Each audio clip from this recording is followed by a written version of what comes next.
Assalamualaikum warahmatullahi wabarakatuh. Kami dari kelompok 6, perkenalkan nama saya Kuslinda Amelia. Saya Yeni Amalia. Saya Safira Marsa. Di sini kami akan membahas materi tentang pengumpulan data dalam penelitian jaringan komunikasi. Pada video pembahasan kali ini ditunjukkan untuk memenuhi tugas mata kuliah Social Network Analysis.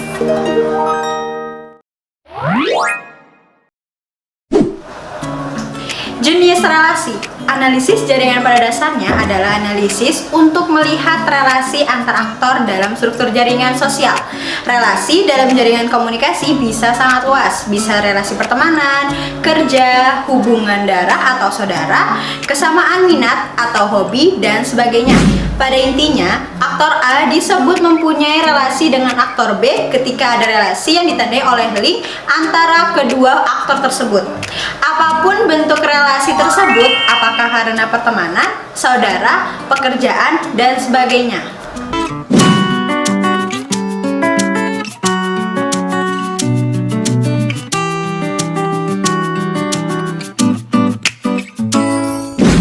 Pertama, persaudaraan atau kekerabatan. Relasi antar aktor yang didasarkan pada hubungan darah. Aktor A mempunyai relasi dengan aktor B karena ada hubungan darah. Ikatan kekerabatan dengan aktor B. Ciri dari relasi persaudaraan yaitu given atau terberi. Aktor mempunyai relasi dengan aktor lain karena bawaan sudah sejak lahir. Kedua, otoritas dan kekuasaan. Relasi yang didasarkan pada otoritas satu pihak kepada pihak atau aktor lain. Hubungan antar aktor ditandai oleh struktur hierarkis. Ada pihak yang berkuasa dan pihak yang menjalankan perintah. Seperti relasi dalam organisasi, pekerjaan atasan bawahan, militer, dan pemerintahan. Yang ketiga, komunikasi. Relasi yang didasarkan pada pertukaran informasi antara aktor satu dan aktor lain. Di sini ada pihak yang memberi informasi dan pihak yang mendapatkan informasi. Relasi ini ditandai oleh adanya informasi yang dipertukarkan atau dialirkan oleh satu pihak ke pihak lain. Yang keempat, transaksi. Relasi antar aktor yang didasarkan pada saling tukar-menukar sesuatu. Ada pihak yang memberi sesuatu dan ada pihak yang mendapatkan sesuatu. Misalnya, relasi jual-beli, utang-piutang. Aktor berhubungan dengan aktor lain karena ada sesuatu yang dipertukarkan. Yang kelima, instrumental. Aktor menjalin relasi dengan aktor lain didasarkan pada kepentingan tertentu, dan aktor lain mempunyai kebutuhan dan kepentingan tertentu untuk menjalin relasi dengan aktor lain agar kepentingan dan kebutuhannya terpenuhi. Sebagai misal, relasi mencari pekerjaan, panduan politik, dan meminta nasihat kepada orang lain. Yang keenam, sentimental. Relasi yang didasarkan oleh perasaan emosional yang sama di mana masing-masing aktor berinteraksi untuk memberikan rasa nyaman, aman, dan sebagainya. Sebagai misal, relasi pertemanan di mana dua aktor berteman karena merasa nyaman dan bisa mengekspresikan perasaan, saling berkeluh kesah, dan sebagainya.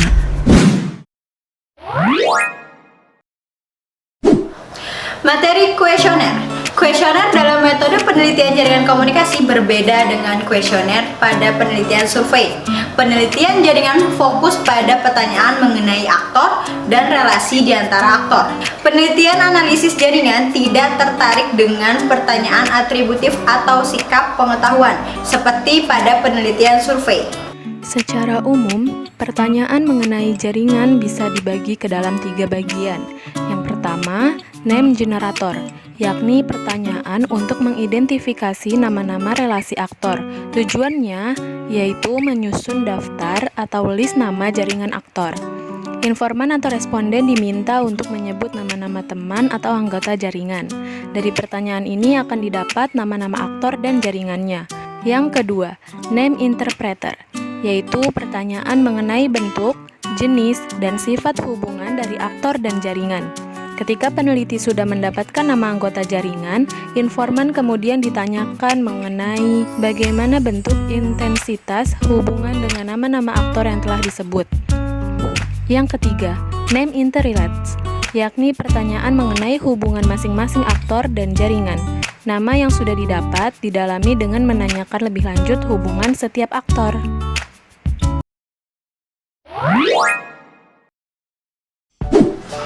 Format pertanyaan.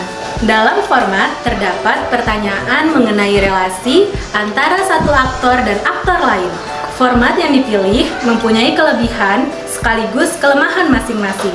Terdapat 3 pilihan format pertanyaan mengenai relasi, yaitu nama aktor, jumlah aktor, dan urutan nama aktor.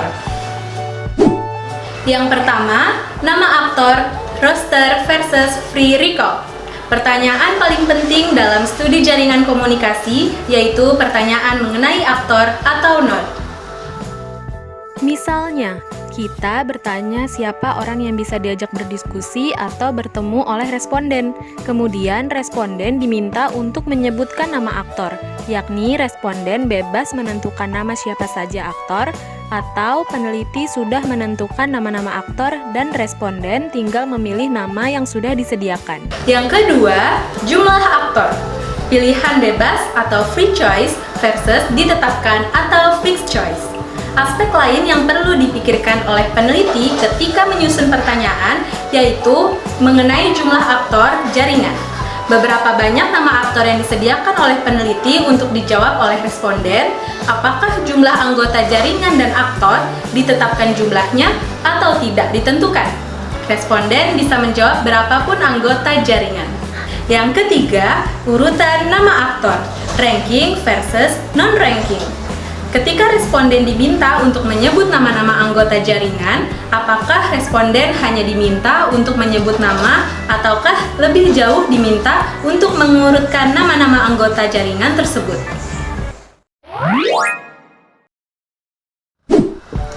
Skala pengukuran. Menurut Pinheiro, relasi bisa dibuat dalam skala pengukuran nominal, ordinal, interval, dan rasio. Yang pertama, nominal.